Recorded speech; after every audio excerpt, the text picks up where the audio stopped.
이 시간은요, 방금 홍덕이 드린 베드로 후서 2장 12절부터 불의의 실상을 알려주는 내용부터 연이어서 정리할 수 있도록 하겠습니다. 베드로 후서의 내용은요, 불의의 생활을 경계하는 내용인데요. 어떻게 경계하게 하시는가? 경건한 생활로 불의한 생활을 경계케 하시는데, 경건의 생활의 요건을 1장에서 기록을 하고 있고요. 2장 내용에서는 불의의 결과와 실상을 이야기하고 있는데요. 불의의 결과를 2장 1절부터 11절까지 이야기를 해주고 있습니다. 결론은 지난 시간에 말씀을 드렸지만은 불의의 생활에 대한 결과 자체가 멸망이라는 이야기죠. 거짓 선생들이 불의한 일들을 주성하게 되어지고 하게끔 하게 하는 내용들을 앞부분에서 이야기를 하고 있는 내용을 지난 시간에 말씀을 드린 바가 있습니다. 한번 2장 1절 한번 봐볼까요? 거짓 스승의 출현에 대해서 이야기를 하고 있는데요. 민간에 또한 거짓 선지자들이 일어난다는 이와 같이 너희 중에도 거짓 선생이 있으리라. 저희는 멸망케 한 이 잔을 가만히 끌어들여 자기를 사신 주를 부인하고 임박한 멸망을 스스로 취하는 자들이니라. 지금까지 거짓 스승들이 계속 있게 되어졌고요. 앞으로도 계속 있게 될 것을 명하게 되어지면서 그들의 결과는 어떻게 되어지는 것인가? 멸망을 자초한다라는 이야기죠. 그래서 이제 그 실내로 사제를 보게 되어지면은 범죄한 천사가 지옥에 던져지는 일들을 그리고 있고요.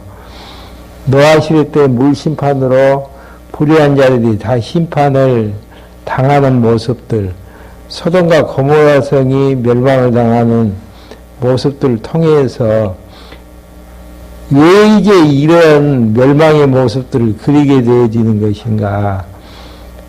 2장 6절 한번 봐보실까요? 소돔과 고모라성을 멸망하기로 정하여 죄가 되게 하사 후세에 경건치 아니한 자들의 본을 삼으셨다라는 거. 이렇게 불의한 자들은 멸망의 자식이고 멸망의 길로 갈 수밖에 없기 때문에 그들을 배격할 것을, 멸망의 결과를 통해서 배격할 것을 이야기를 해주고 있습니다. 그러면서 이제 그들의 정체, 그들은 어떤 생활을 하고 있는가를 오늘 이제 2장 9절부터, 2장 12절부터 22절까지 그 실상을 알려주는데요. 먼저 12절부터 14절까지 내용은 짐승과 같아 해방과 연락과 음신과 탐욕에 의해서 범죄하게 되어지는 내용이다. 구체성을 띠면서 그 실제 상태가 어떤가를 정체를 밝히 보여주는 내용들이죠. 12절 한번 봐보시겠습니다. 그러나 이 사람들은 본래 잡혀 죽기 위하여 난 이성 없는 짐승 같아서, 정상적인 사람이라면 이성이 있는 것이고 정상적인 사람이 아닌 짐승이라면 이성이 없는 것인데, 이성이란 무엇인가? 선악을 구분할 줄 알게 되어지고요. 그 다음에 거룩한 것과 불결한 것을 구분할 줄 알게 되어지고, 진실과 이선을 구분할 줄 알게 되어지는 이런 이제 이성의 가치 판단 기능을 가지고 있는 정상적인 사람과 관계없이 그런 판단들을 전혀 하지 못하는, 진의, 선악, 미추, 이런 가치 판단 기능을 전혀 하지 못하고 감성적으로만 욕심에 매여가지고 살아나가는 짐승 같다라고 정의를 하면서 그 알지 못하는 것들을 해방하고, 알지 못하는 것은요, 알지 못하는 자들 자로 이제 번역하는 것이 마땅한데요. 예수님께서 보내셨던 사도들과 전도자들을 해방한다는 알지 못하는 자로 해방을 하고, 저희 멸망 가운데서 멸망을 당하며, 여기에서 말하는 멸망이라는 것은 3년 후에 있을 예루살렘이 멸망당하는 것을 이야기하고 있습니다. 이게 베드로 후서가 67년경에 기록이 되어 있거든요. 67년경에 기록이 되어 있는데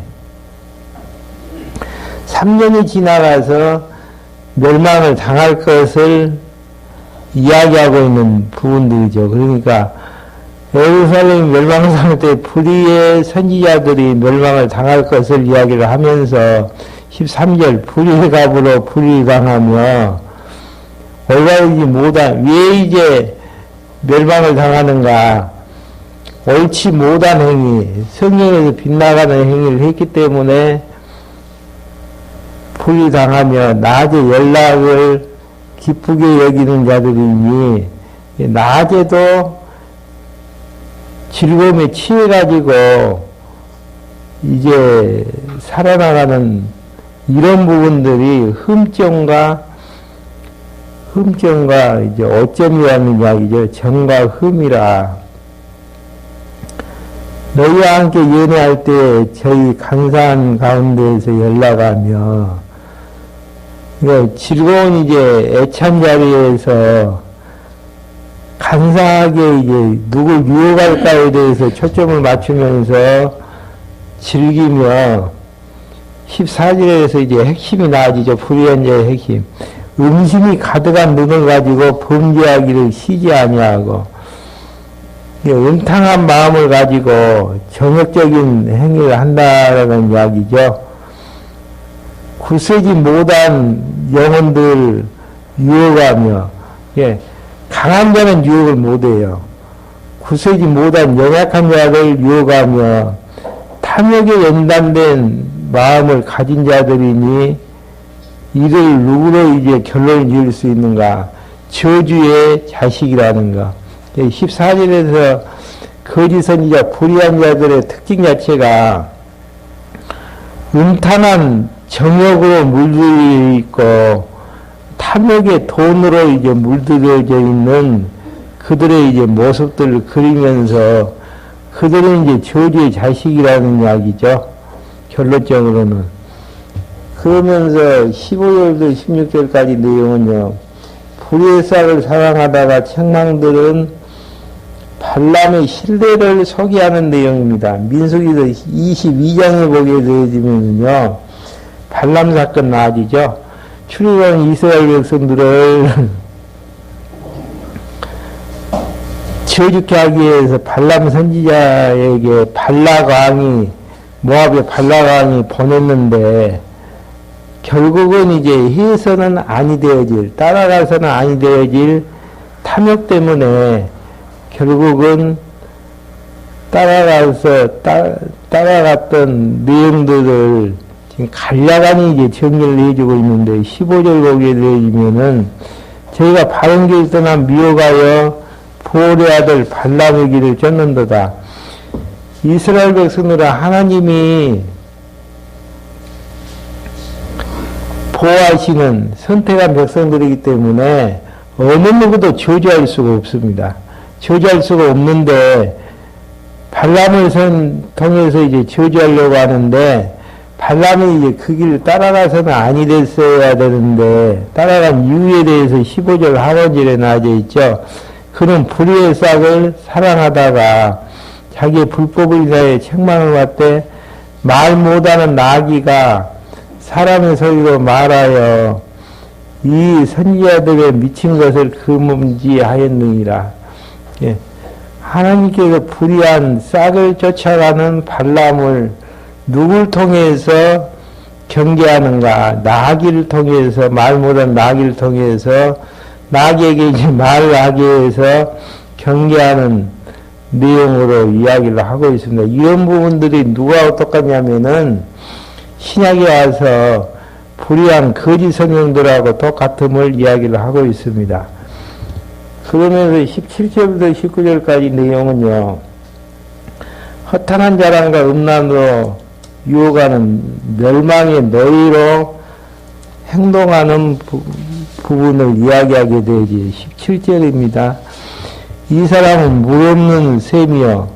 샘이라면 물을 공급을 해줘야 되는데 물이 없다는 이야기는 선생이면서도 아무 유익을 주지 못하는 자라는 이야기죠. 광풍에 밀려가는 안개니 조그만 어려움과 환난이 있으면은 없어져 버리는 안개 같은 선생이라는 이야기죠. 저희를 위하여 캄캄한 어둠이 예비되었나니, 캄캄한 어둠이라는 것은 지옥을 이야기하죠. 이를 지옥을 예비했다라는 이야기. 이게 야고보서 기자도요, 선생되지 말라는 거. 왜 그러는가? 3장 1절 한번 봐볼까요? 야고보서.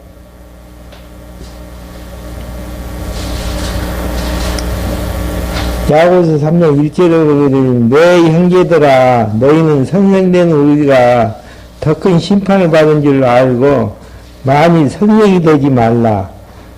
그러니까 선생이면은 어리석은 자들을 바른 길로 인도를 해줘야 되는데 그러지 못하는 역할을 더 지옥의 자식으로 만들어버리기 때문에 선생이 더 큰 심판을 받은 줄 알고 많이 선생이 되지 말라라는 이야기.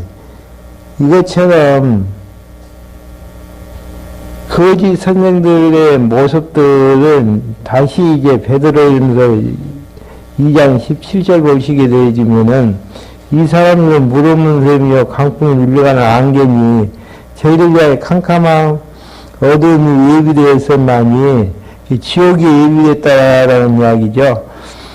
저희가 허탄한 자랑의 말을 토하며 미혹한데 행하는 사람들에게서 겨우 피한 자들의 음란으로서 육체의 정욕 중에서 유혹하여 자기들을 따르게 해서 육체의 정욕 가운데다 넣어버린다는 이야기죠. 저에게 자유를 준다 해도 자기는 멸망의 종이니 자유를 준다고 해서 이끌어 가는데 자기들은 이제 멸망의 종이라는 이야기죠. 왜 멸망의 종인가? 누구든지 진짜는 이긴 자의 종이 됨입니다. 사람에게 져서 불의의 일을 하고 있기 때문에 결국은 불의의 종이 자유를 준다라는 이야기 자체는 헛이야기라는 이야기죠. 그러면서 20절부터 22절까지 더러움에서 피하늘에 다시 들어간 자의 형편을 알려주는 내용입니다. 더러운 데서 빠져나왔는데 다시 이제 회개하고 들어갔었는데 그 형편이 어떻게 되어진가를 20절부터 이야기를 하게 되는데요.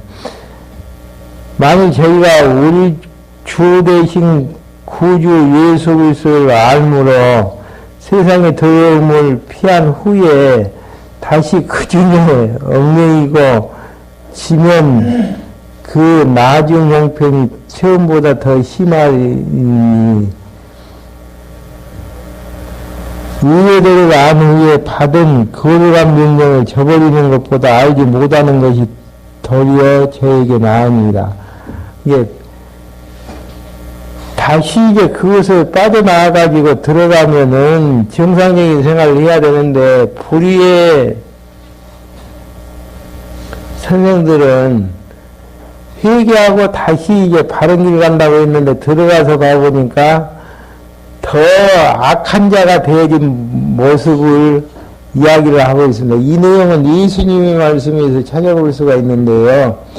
누가복음 11장 24절 한번 봐보실까요? 누가복음 11장 24절 더러운 귀신이 사람에게서 나갔을 때 물 없는 곳에 다니며 시기를 구하되 얻지 못하고, 더러운 귀신이 사람에게서 나가서 이제 다른 곳에서 시기를 원했었는데 쉴 곳이 없어요. 이에 가로되 내가 나온 내 집으로 돌아가리라 하고 25절 와보니 그 집이 소재가 되어지고 수리가 되었거늘 이에 가서 저보다 더 악한 귀신 7을 데리고 들어가서 거하니 그 사람의 나중 형편이 전보다 더 심하게 되느니라. 예.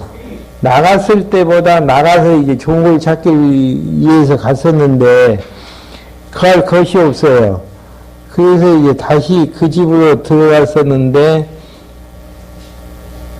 귀신 7을 데리고 들어가서 나중 형편이 더 심하게 되어지는 이 말처럼, 불의의 선생들은 회개한다고 하지만은 더 악한 모습으로 엮어져 나가는 모습들로 이야기를 하고 있습니다.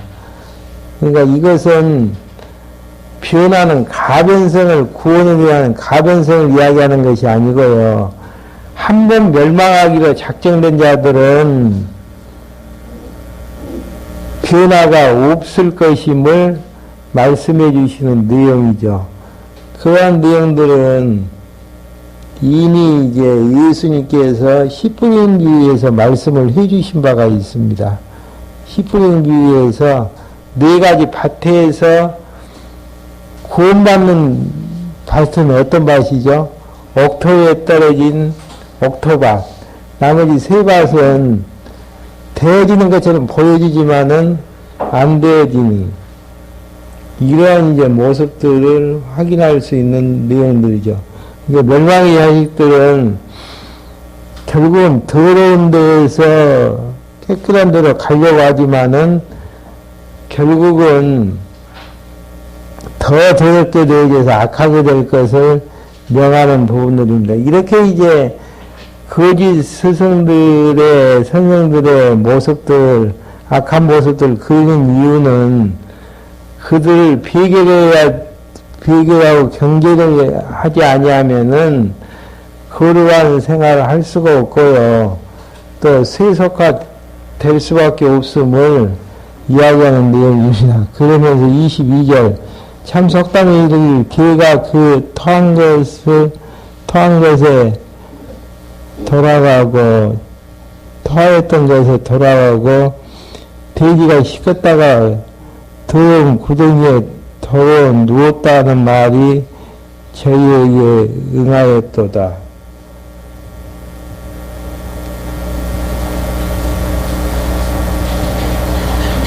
잠언서 내용을 이야기하는 내용들이죠. 잠언서 26장 11절을 보게 되어지면은 속담에 이르기를 개가 그 터있던 것으로 돌아가는 내용으로 잠언의 교훈을 이야기하는 내용들입니다. 그러니까 불의의 선생들은 개견의 정이 있을 수가 없고요. 보이는 것처럼 보이지만 결국은 멸망의 자식이라는 거, 14일에 나와진 것처럼 멸망의 자식이고 저주의 자식이기 때문에 그들을 경계해야 되는 것이지 그를 따라가서는 아니 된다라는 이야기입니다. 그러면서 마지막 이제 베드로 후서 3장 내용은요, 경건한 신앙의 소망이 무엇인가? 여호와 하나님을 경외하는 신앙의 소망은 무엇인가를 2가지로 이야기를 하고 있습니다. 첫째는 3장 1절부터 7절까지 강림의 약속을 기억하는 것이고요. 2번째는 약속된 강림을 소망하면서 기다리면서 살아나가는 이러한 이제 내용들로 이제 엮어져 있는데요. 강림의 약속을 기억하는 내용 1절부터 7절까지 나와져 있는데요. 1절부터 2절까지 내용은 선지자들의 예언과 사도들로 명한 진리를 생각하고 기억하는 내용으로 이야기를 해주고 있습니다. 먼저 3장 1절에 보면 사랑하는 자들아 내가 이제 이 둘째 편지를 너희에게 쓰노니 이 둘로 너희 진실한 마음을 일깨워 생각하게 하여 그 거룩한 선지자의 예언의 말씀과 거룩한 선지자는 구약의 선지자들을 이야기하죠. 그 다음에 주 대신 구주께서 너희 사도들로 말미암아 명하신 것을 기억하게 하려 하노라. 신약성경을 기록했던 사도들과 기자들 이야기하는 내용들입니다. 이게 신앙생활에 있어서 말씀 듣는 것도 중요하지만은요, 듣는 내용들을 안 잊어버리고 기억한다는 게 그게 중요합니다. 신앙생활에 있어서 제일 경계해야 될 대목은 저는 이제 그렇게 보거든요. 다른 게 아니고 망각병, 들었던 말씀을 잊어버리는, 그러다 보니까 생각이 안 나다 보니까 내 욕심대로 갈 수밖에 없지 않겠습니까? 그래서 이제 하나님의 말씀을 날마다 묵상을 한다는 이야기는 일용할 양식으로 먹어야 된다는 이야기죠. 그래서 이제 잊어버렸던 것들을 생각나게 하기 위해서, 예, 베드로 사도도 후서의 내용을 기록한 내용들이 3장 2절에 나오지 않습니까? 선지자들의 예언의 말씀과 주 대신 구주께서 너희의 사도들로 말미암아 명하신 것을 기억하게 하였노라. 이런 내용들을 또 전서의 내용에서도 후서의 내용에서 1장에서도 이야기를 하고 있죠. 1장 12절 한번 봐보실까요? 이러므로 너희가 이것을 알고 이미 있는 진리에 섰으나, 예, 진리에 대해서 서 있지만은 내가 항상 너희를 생각나게 하노라. 그 다음에 15절, 1장 15절, 내가 힘써 너희로 하여금 나의 떠난 후회가 더 필요할 때에 이런 것들을 생각나게 하려 하노라. 베드로 사도가 계속해서 말씀을 증거하고 쓰고 쓴 편지를 보내게 해서 읽게 하고 정리를 해주는 이유 중에 한 가지의 핵심은 기록되어지는 내용들을 생각나게 한다는 거. 신앙생활을 잘하고 있나 못하고 있나를 정리를 해보시려면은 하루에 생각하는 내용이 어떤 내용인가를, 내용의 양을 확인해 보면 됩니다. 여호와 하나님에 대한 생각이 많으면은 정상적인 신앙이 가능한 모습인 것이고요. 하나님 생각보다는 세상 것, 세상 염려 때문에 온통 생각이 여기에 쏠려 있다면은 말씀을 통해서 다시 한번 생각을 해야 될 부분들로 필요한 내용들이고요.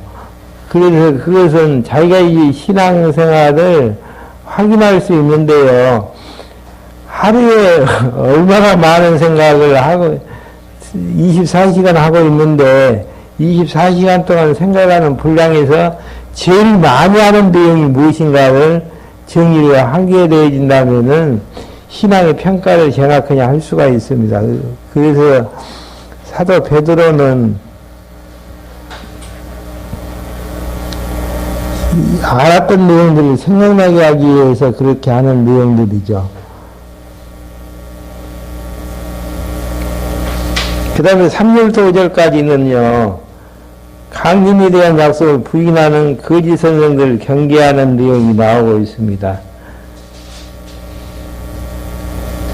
우리의 소망이라는 것은 주의 강림에 대한 약속을 기다리고 기억에서 기다리는 것인데 거짓 스승들은 예수 그리스도의 재림 자체를 무시해버리는 내용들이죠.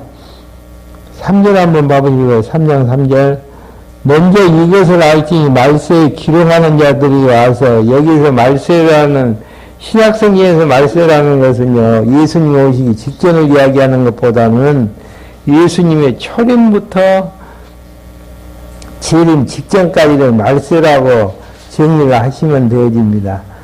기록이라는 것은 조롱하는 자들이 와서 자기의 정욕을 쫓아 행하며 조롱하여 가로되 주의 강림하시는 약속이 어디 있느냐. 어느 곳을 봐봐라. 성경 주님이 재림하신다는 약속이 없지 않느냐. 그러면서 증거를 내는데 사실에서 조상들이 자녀로부터 조상들이 수없이 이 땅을 왔다가 떠나갔지만은 만물이 처음 창조할 때와 같이 그냥 있다가 하니 천지만물은 변화되어진 것이 없지 않느냐라는 이야기죠. 이는 하늘이 예적부터 있는 것과 땅이 물에서 나와 물로 성립된 것도 하나님 말씀이 된 것을 저희가 풀어 이기려 함이로다. 창세기 1장에 보게 되면요. 하나님께서 바다와 육지를 만드실 때에 물을 아랫물에서 물을 모으는 데에서 드러나지는 것이 육지가 되어진 것처럼 그러한 말씀 자체를 잊으려 한다라는 이야기죠. 예수님의 재림은 어디, 대표적인 재림하신다라는 약속은 어디가 있죠? 사도행전 1장 11절부터 있는데요. 예수님이 떠나시면서 세 가지 약속을 해주시죠. 첫째 내용이 어떤 내용이었죠? 한번 읽어보죠. 사도행전 1장 3절부터 한번 봐보시겠습니다.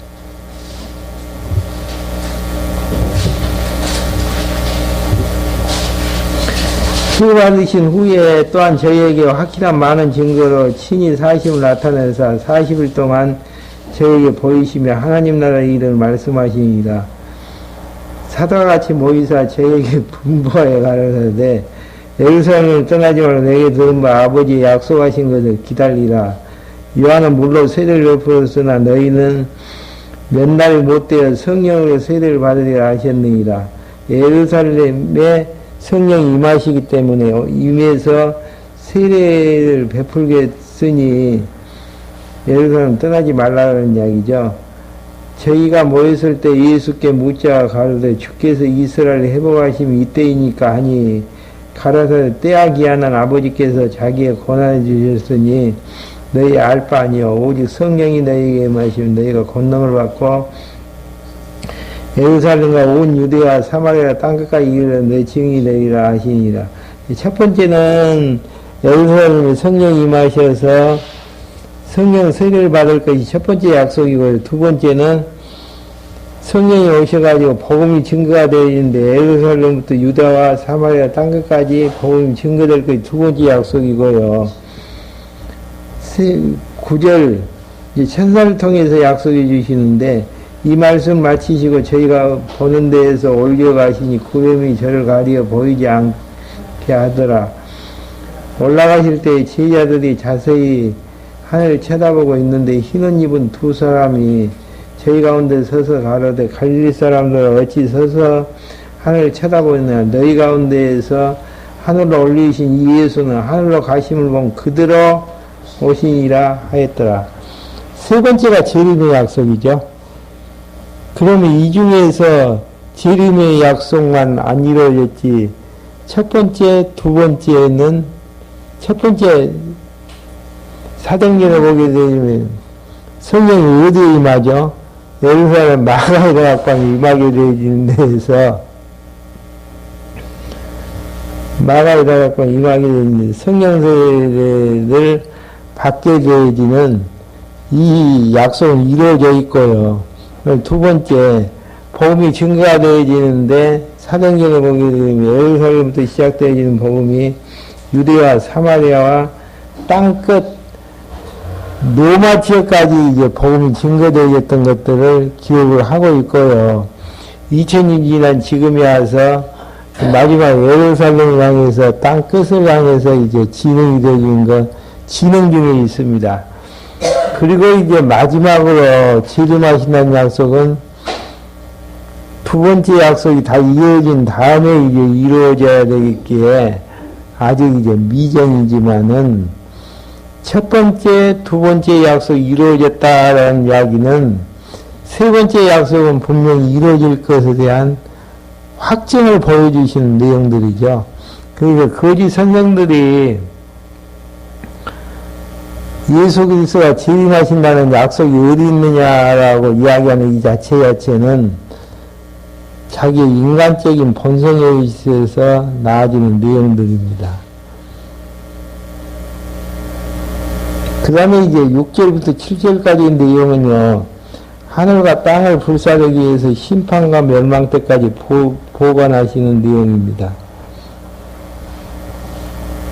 이로 말미암아 그때 세상은 물로 넘침으로 멸망을 하였으되, 이야기는 무슨 이야기냐면 노아 시대 때에 구약 시대 때는 물로 심판을 했는데 이제 하늘과 땅은 그 동일한 말씀을 불사르기 위하여 간수하신 바 되어 경건치 아니한 사람들의 심판과 멸망의 때까지, 신약 시대 때의 마지막 심판은 언제 되어질 것인가, 어떻게 되어질 것인가, 하늘과 땅에 불심판을 하실 것을 언제까지 기다리게 되어지는 거지. 경건치 아니한 사람들의 심판과 멸망의 날까지 보존하여 두신 것입니다. 마지막 때를 이제 마지막 때에 불의한 자를 불로 심판하시기 위해서 보존해 주신 것이라는 이야기죠. 그 다음에 이제 약속된 강림을 기다려주는 내용이 8절부터 18절까지 나와져 있는데요. 8절부터 9절까지는 강림의 약속한 주가 더딘 것이 아니고 회개하게 기다려주시는 내용입니다. 왜 심판이 없나? 베드로 사도가 이제 답변을 주시는 내용이 8절부터 나와집니다. 한번 봐보겠습니다. 사랑한 자들아, 주께서는 하루가 천년 같고 천년이 하루같이 한 가지를 잊지 말라. 예, 우리 시간하고 주님 시간하고는 차이가 큰데 하루가 천년 같고 천년이 하루 같은 것임을 잊지 말라는 거. 주의 약속은 어떤 이가 더디다고 생각하는 것이 더딘 것이 아니라, 그러니까 2000년 전에 승천하시면서 천녀들 통해서 다시 오시겠다고 약속을 했는데 2000년 지나가니까 더디지 않느냐라는 그 문제를 제기를 하면서 해답을 주는데, 오직 너희에 대하여 오래 참으사 아무도 멸망치 않고 회개하기에 이르시길 원하노라. 그러니까 에베소서 1장에 보게 되면은 이미 창세전 그리스도 안에서 선택해 주신 예정된 자들이 이 땅에 와서 예수님 믿고 이 땅을 떠났고요. 이 당시에도 믿고 있는 자들이 있고요. 또 앞으로 이제 태어나서 믿을 자들이 있기 때문에 그들이 다 믿고 회개하길 기다려주는. 만약에 베드로 후서 내용이 67년경에 쓰여져 있는데 이때 예수님이 오셨다면 우리는 구원에 이르겠습니까? 못 이르겠습니까? 못 이르죠. 그러니까 선택한 백성들이 다 믿고 회개할 때까지 기다려주시는 것 때문에 더딘 것 같지만은 더딘 것이 아니고 하나님께서 오래 참고 있는 것이다. 지금 그 이야기죠. 그러면서 10절부터 13절까지 주의 날이 도둑같이 오므로 맞이할 준비를 하고 기다릴 것을 이야기합니다. 그러면 어떻게 기다려야 되는가, 어떻게 준비해야 되는가 한번 봐보시죠. 그러나 주의 날이 도둑같이 오리니 그 날에는 하늘이 큰 소리로 떠나가고 체질이 뜨거운 불로 풀어지고 땅과 그 중에 있는 모든 일들이 드러나리로다. 마지막 주님이 재림하시는 그때에 모든 것들이 해체되어진다는 이야기죠. 이 땅과 이 하늘이 해체가 되어지고 땅에 있는 것들이 다 드러나게 되어지는 내용으로 이야기를 하고 있습니다.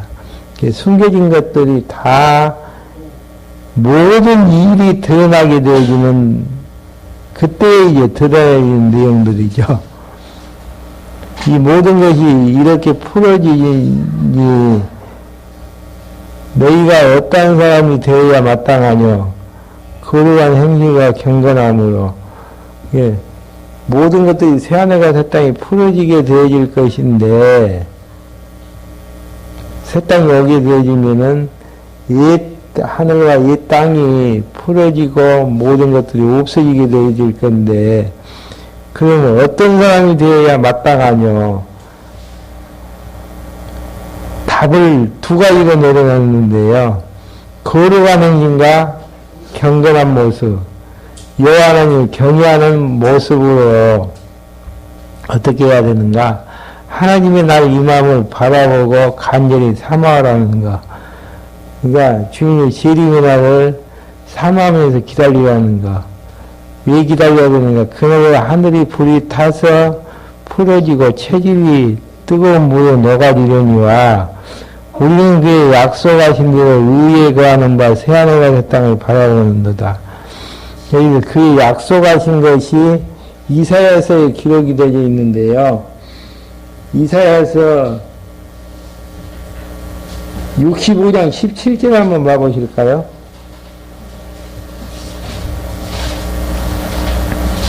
하나님이 약속하신 것이 이사야서에 기록이 되어 있는데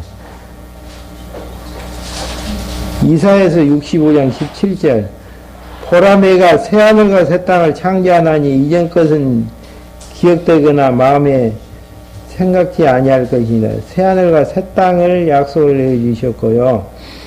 한 장 넘기셔서 66장 22절 이사야서 66장 22절에 보면 나 여호와가 말하노라 내가 지을 새하늘과 새 땅이 내 앞에서 항상 있을 것 같이 너희 자손과 너희 이름이 항상 있으리라. 새하늘과 새 땅을 주시는 우리에게 주시는 하늘과 땅은 이 땅이 아니에요. 이 땅은 다 없어질 거. 근데 우리의 관심은 어느 쪽이 더 많죠? 진짜예요?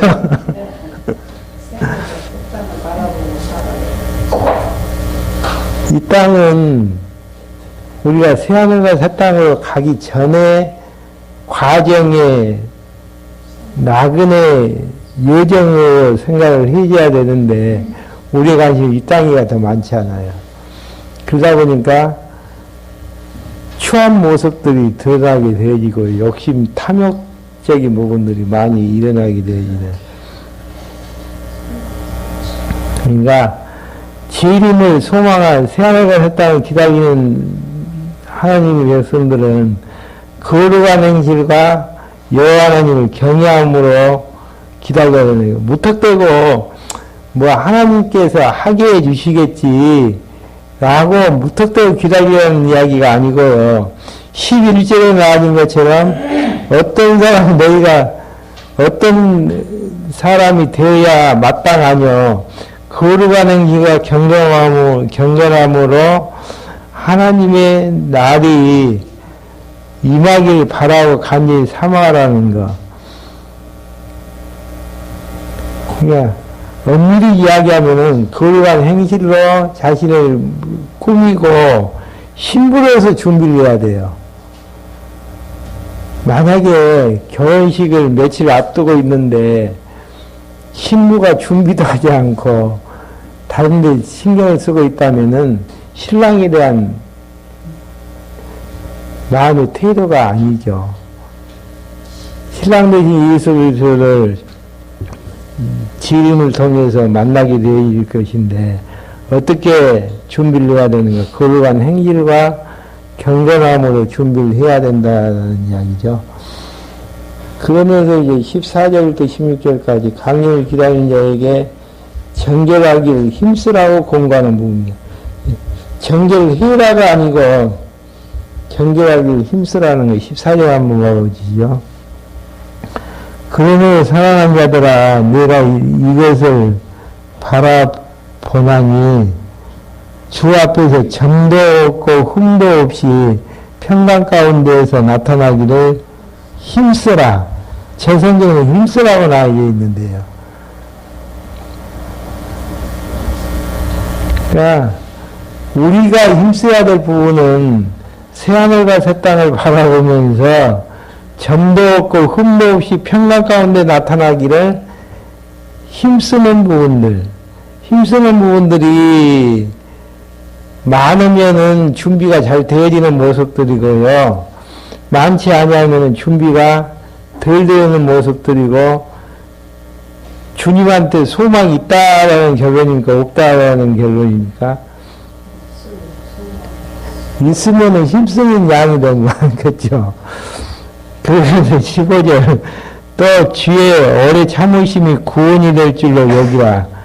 왜 주님이 지금도 오시지 않는가? 지금 세상 돌아가는 거 끝장을 봐버렸으면서겠죠? 근데 아직도 선택한 백성들이 남아있기 때문에 오래 참으신 가운데에서 하나님의 인내심은 굉장하신 것 같아요.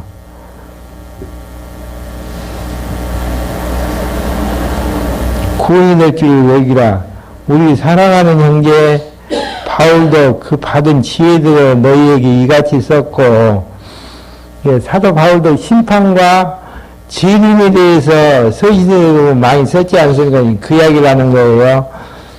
또 그 모든 편지에도 이런 일에 관하여 말하되 그 중에 알기 어려움으로 더러 있으니 무식한 자들과 굳세지 못한 자들이 다른 성경과 같이 그것도 억지로 풀다가 스스로 멸망에 이르니이다. 성경을 순리를 풀어나 성경의 감동을 통해서 순리를 풀어라는 이야기죠. 그러므로 사랑하는 자들아 너희가 이것을 미리 알았은즉 무언 자들의 미혹에 이끌려 너희 굳센 데서 떨어질까 상가하라. 굳센 데서 확고부동한 상태에서 흔들리지 않으니까 상가하라는 이야기, 경계심이죠. 오직 우리 주 곧 구주 예수 그리스도의 은혜와 저하는 지식에서 자라가라는 거. 작년보다 올해 더 잘해야 되는 것이고요. 올해보다 내년에 더 잘해야 되는 이런 부분들. 잘하는 거. 영광이 이제야 영원날까지 저에게 있을지어다 하면서 베드로 후서의 내용을 마무리 지었습니다. 그러니까 베드로 전후서의 내용은요,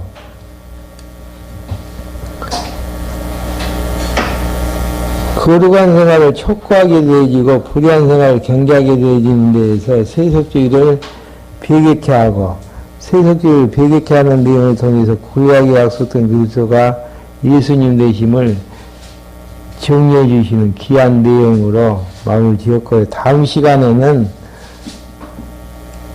요한 1서 내용부터 이제 정리할 수 있도록 하겠습니다.